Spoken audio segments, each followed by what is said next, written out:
Hello guys, good morning. Ayan, binisita ho natin ang ating mga pananim. Ayan. Ayan ho sila guys, oh. At meron tayong Chinese kangkong. Ayan, sa taas. Ayan, napakaganda. Ayan ang ating mga vegetable. So meron pa tayong mga punla na itatanim dyan. Ayan o. Ayan guys.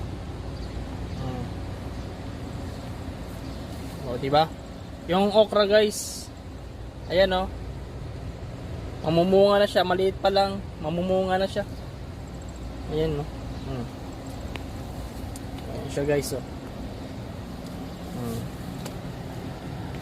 So lipat tayo guys dun sa labas. So ayan guys. Yung ating malunggay. Ayan o. Then meron tayong lemongrass, gabi. Ayan oh, gabi guys oh. Ayan pa, marami tayong gabi time dito oh. Ito yung okra. Yung mga tanim natin, kaya lang may itang panahon. Ayan oh, yung malunggay natin, napakaganda ng dahon. Sariwang sariwa siya guys. At ito naman yung basil, or tawagin dito yung lumang tawag dyan, sangig kung tawagin. Ayan no, napakalago na ng sangig. Ayan. Ayan pa oh. Gabi, hindi pa kasi nagtatagulan. Siguro pag nagtagulan yung gabi natin, dadami na yan. So yun, malago na naman yung ating lemongrass. So pwede naman pakinabangan. Ayan oh. Ayan siya guys. Yun guys oh, may bulaklak na pala yung talong natin. Namulaklak na yung talong guys oh. Ayan oh. Ang galing naman. Oh. Kamatis, gabi. Tapos may kalamansi dun guys oh. Ayan, kalamansi. Oh, ayan, marami naman tayong malunggay. So, marami naman tayong pagbibigyan nitong malunggay na to, no?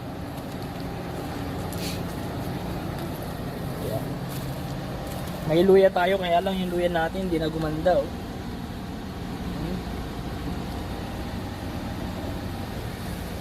Sili, may sili tayo.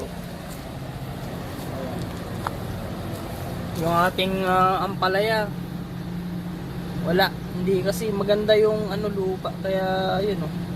Yan, namumulaklak na siya guys. Ayan oh. Ayun. Oh, napaka-fresh ng ating malunggay guys oh. Hindi mo na kailangan bumili sa palengke niyan. Or hindi mo na kailangan pumunta pa ng palengke para bumili lang ng malunggay. Ayan oh.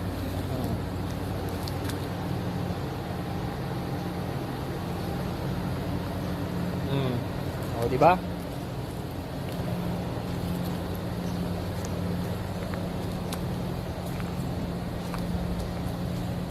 Daming malunggay niyan guys oh. Pag dumami na yan guys, ay ating ipamimigay yan. Pamimigay natin yung malunggay na yan. Hindi natin kailangan palaguin yung malunggay or pataasin. Ay kailangan na harvestin agad natin kapag tumaas na. So yun.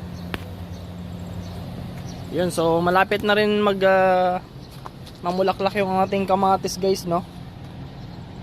Yan, kailan lang natin itinanim itong itong mga vegetable na to oh. 'Di ba, napakabilis talaga. Yung Chinese kangkong ay meron na siya pong namulaklak na siya guys oh. Ayan. Meron siyang flower. O 'di ba? Ang galing.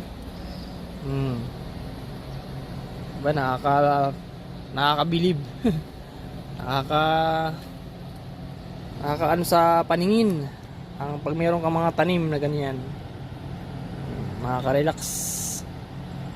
Makikita mo yung mga pananim mo, may mga bunga na, meron ka ng harvestin na sariwang gulay. Ayan.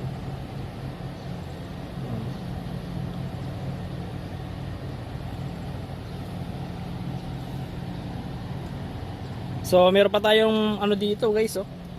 Meron pa tayong mga punla dito. Yan, may sili pa oh, yan. Yan, sili yan guys. Galing no? Kailangan na lang talaga, dilig talaga guys, para mabuhay yung ating mga pananim. Kasi tag-init na ngayon guys. Tag-init na talaga ngayon.